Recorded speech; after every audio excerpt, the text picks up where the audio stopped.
Isang mapagpalang araw po sa inyong lahat. Celebrity Chika Time po muna tayo at may inihanda po akong chika para sa inyo. Tara po't magchika na po tayo. Asia's multimedia star kasama ang pamilya sa pagti-TikTok. Yes, mga maka-celebrity Chika Time, tunay naman nga pong nakakatuwa ang ginagawang pagti-TikTok ng magkakapatid na Fulkerson kasama ang kanilang Daddy Bay. At yan, ipakikita at ichichika ko po sa inyo, mga maka-celebrity Chika Time. Bago po tayo dumako riyan, nais ko po munang batiin mga timbahay, team abroad at mga seniors natin dyan. Shout out po sa inyong lahat at Happy Wednesday po! Narito po muna ang ilan sa pa-updates ni Maine at Alden. Si Mengay nga po, present na naman sa E80 ng TV5 na unlimited happiness na kakwelahan at kakulitan ang daladala sa mga televiewers at E80 fanatics. Paparit po kasi ang saya kapag nariyan si Maine.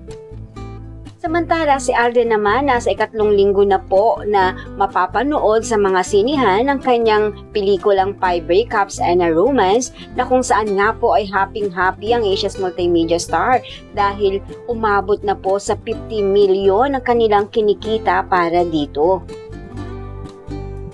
Dumako na nga po tayo sa pinakasentro ng ating talakayan.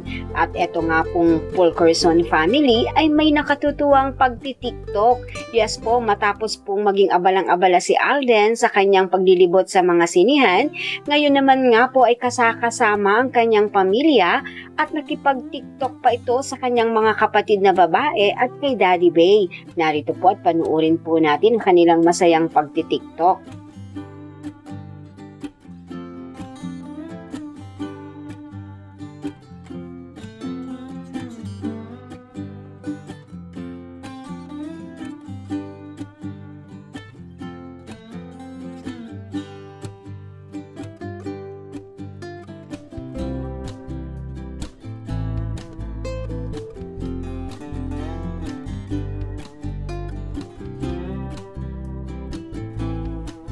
Bukod nga po sa masayang pagti-TikTok ng mag-aama, abay magkakasama rin po itong kumain sa labas.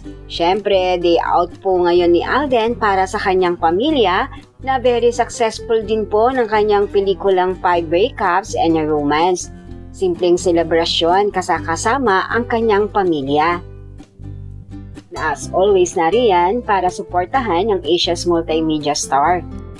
Yan po ang aking chika updates for today. Salamat po sa inyong panunood. Huwag po kalimutang mag-subscribe. Pwede po mag-comment sa ibaba. Basta huwag lamang po hearts o nakakasakit sa isa't isa. Salamat po muli. Spread love, not hate.